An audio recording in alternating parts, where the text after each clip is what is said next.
Welcome to QuickBooks Self-Employed version. We're going to go over a quick start so you can begin using this software. First thing you want to do is go to intuit.com and it will open up a screen of options for you. In this option, we're going to select Self-Employed, and right now it is $5 a month. Self-employed is a specific size of business. It's all in the name. QuickBooks Self-Employed is designed for, wait for it, the self-employed. I thought that was pretty funny when I read that, so I had to include it.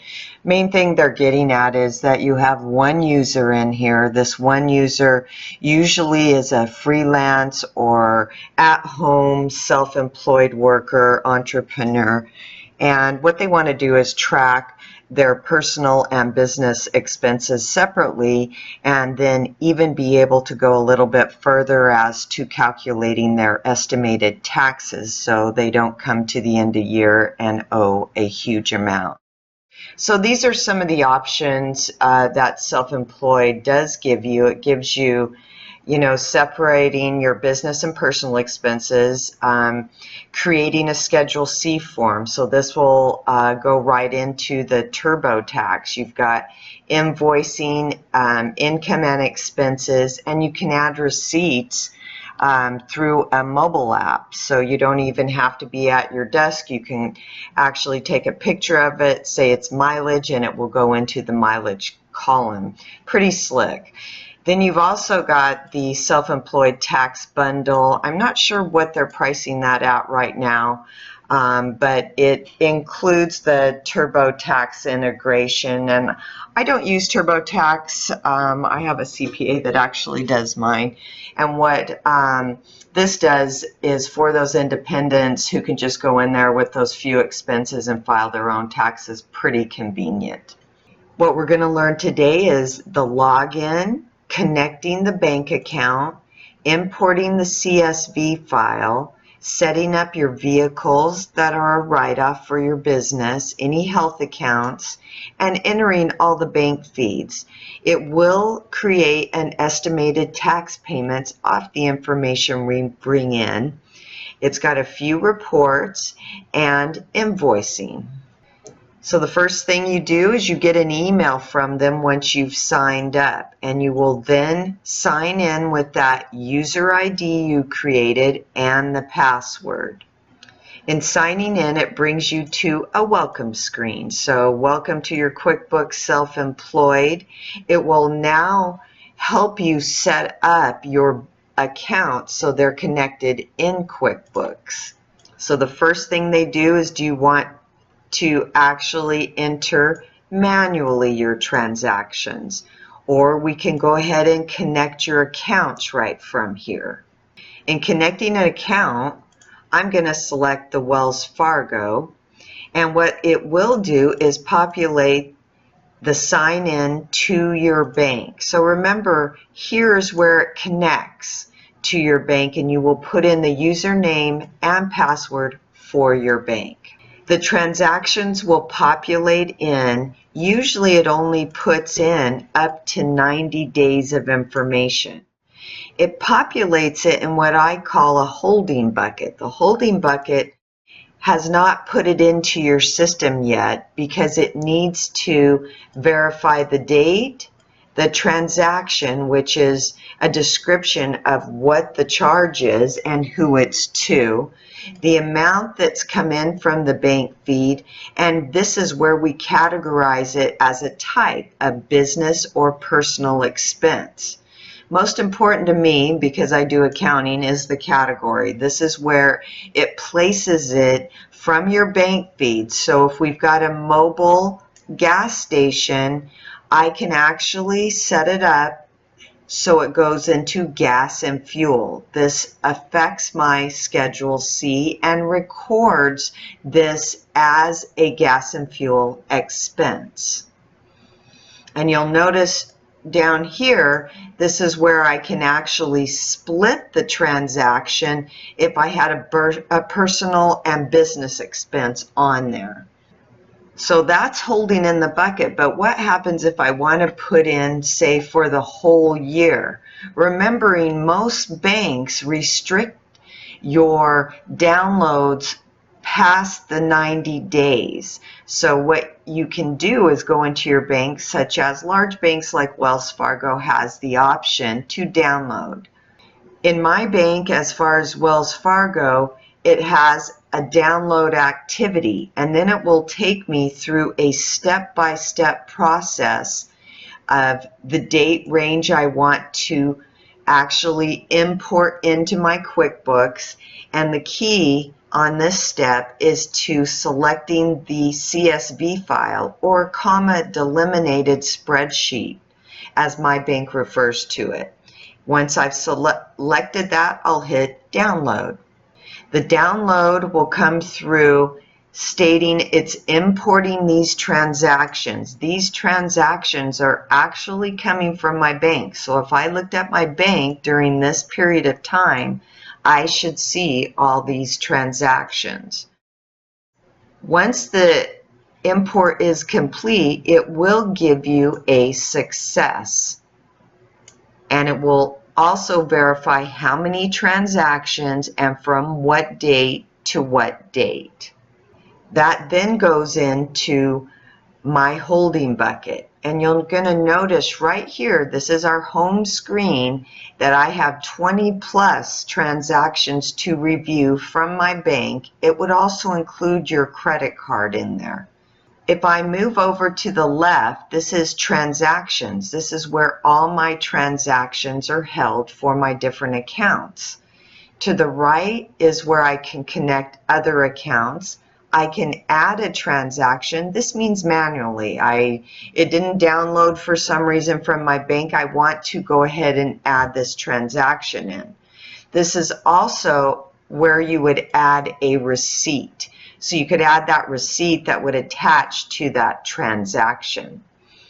In my transactions, here's where I start to have to actually do some work and verify what these are coming in from my bank. When it comes in from the bank, it gives you the date that it came in.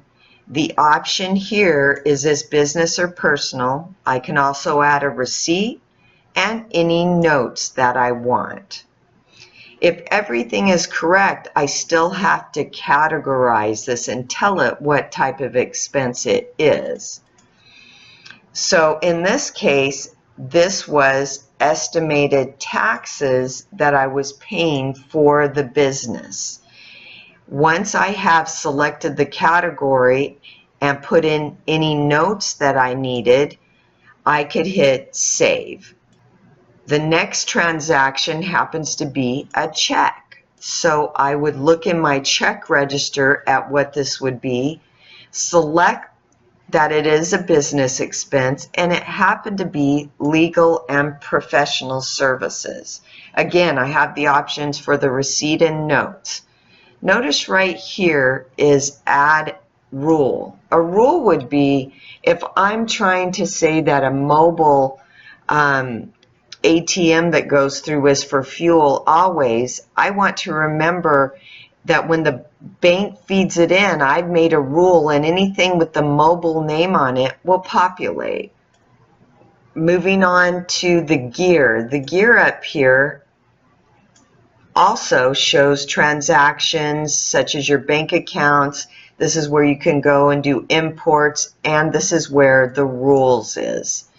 Under the taxes tab, this is where you'll set up your profile, vehicles, and healthcare, which we're going to go over. And this about you is basically, this is your billing information and your profile. So here's a transaction list where I'm actually manually going to add a transaction. So once I've selected add transaction, I'm filling in the date, the description, and the amount, and selecting the type and category.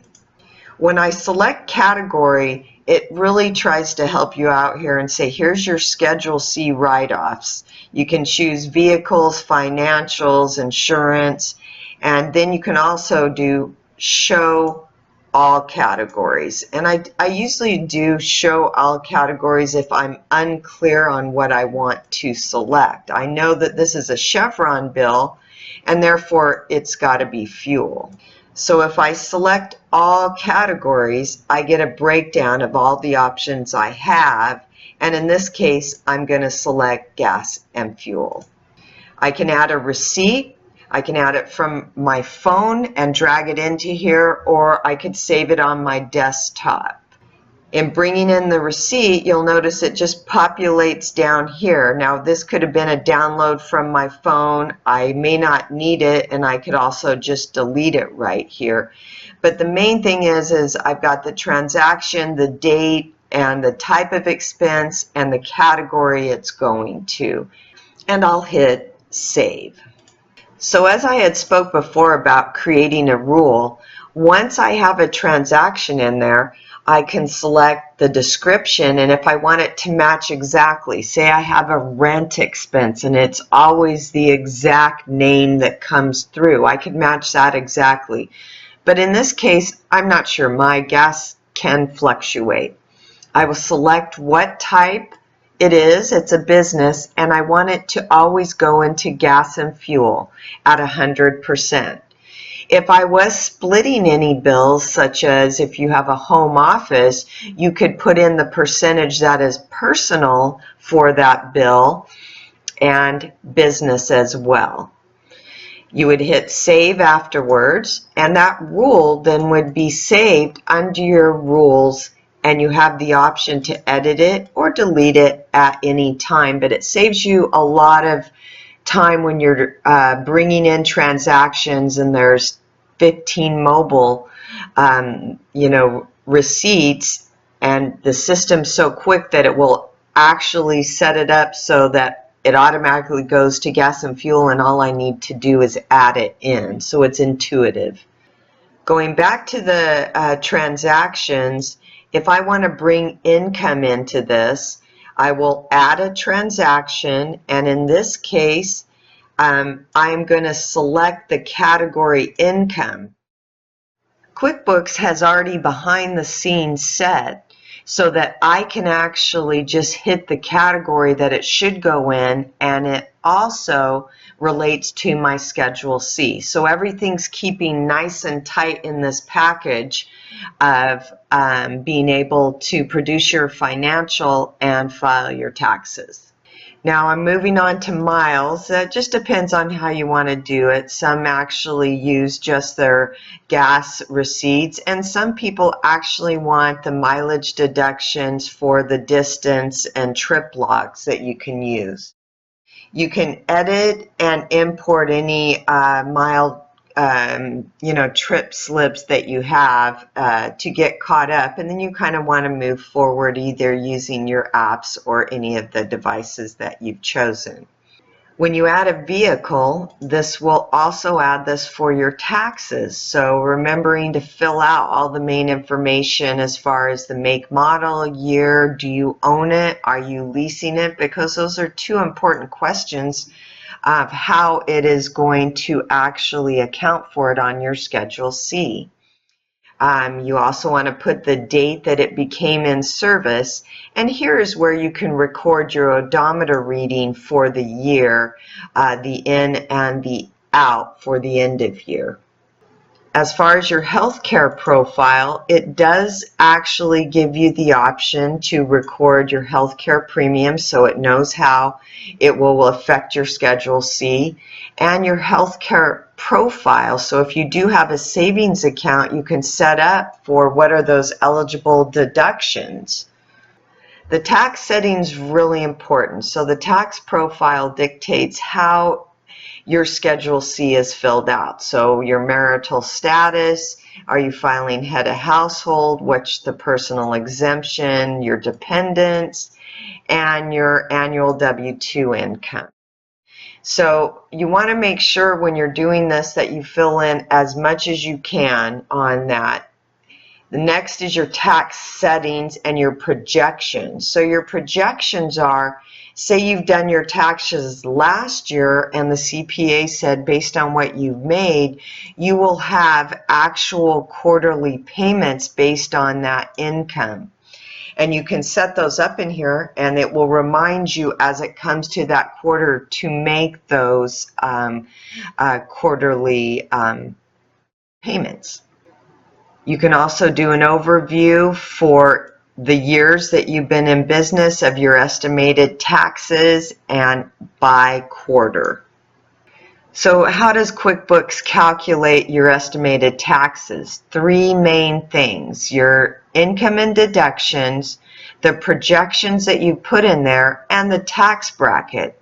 So once we filled out all that information, QuickBooks knows how to move it into TurboTax for your best tax results. And then again, you can read this later on, and you can find this at the Self-Employed instructional on your help menu. We're moving on to reports. As you can see, it's pretty light on the reports. But what this is a profit and loss that is a snapshot in time of your income and expenses. You can run it monthly, year to date, and view it from here.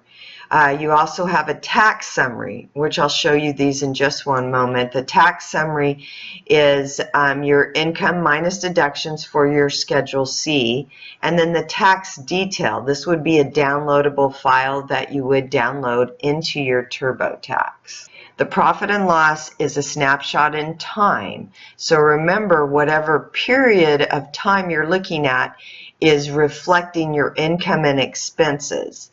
If you have these populated with amounts, you can drill down on those amounts and be able to see the detail of what that car and truck expense was.